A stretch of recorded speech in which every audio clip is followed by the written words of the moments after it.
The Electoral College is America's unique system of electing presidents. The Electoral College is the body established in the U.S. Constitution that actually elects the President of the United States. Currently consists of 538 members that correspond to the 435 congressmen, 100 senators, and 3 for the District of Columbia. We conduct a two-part election in this country. The first part is purely democratic, the statewide elections for presidential elector. The second part of the election is federalist. It's state by state. So the question isn't, do we want democracy or no democracy?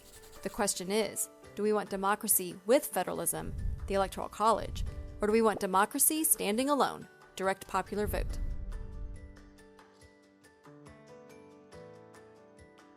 The Electoral College is a blend of democracy and federalism.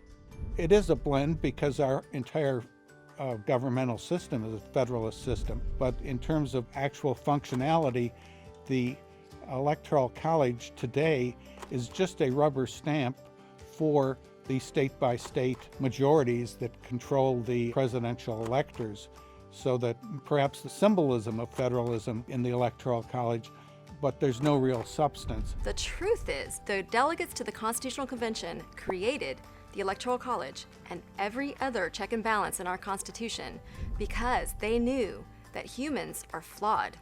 They knew that power corrupts, and they wanted to set up a government that would ensure that the small states are treated fairly and not overrun by a tyrannical majority. Well, one of the most common misconceptions we hear about the current method of electing the president, that is the state-by-state winner-take-all method of electing presidential electors, is that it somehow increases the influence of small states.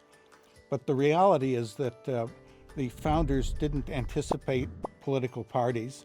They didn't anticipate the use of the winner-take-all law, and they didn't actually anticipate even the fact that the voters would be voting for presidential electors in most states. The Electoral College protects against fraud. Today, if you want to steal an election, you must steal the election in the right state, at the right time, or it will be unproductive.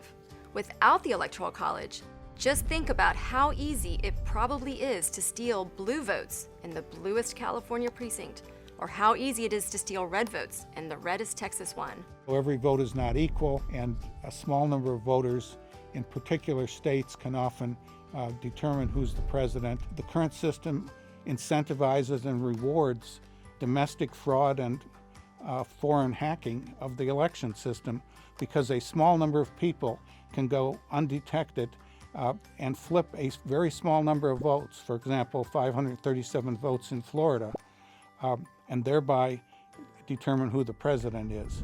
The Electoral College provides many benefits today that often go unrecognized by the general public.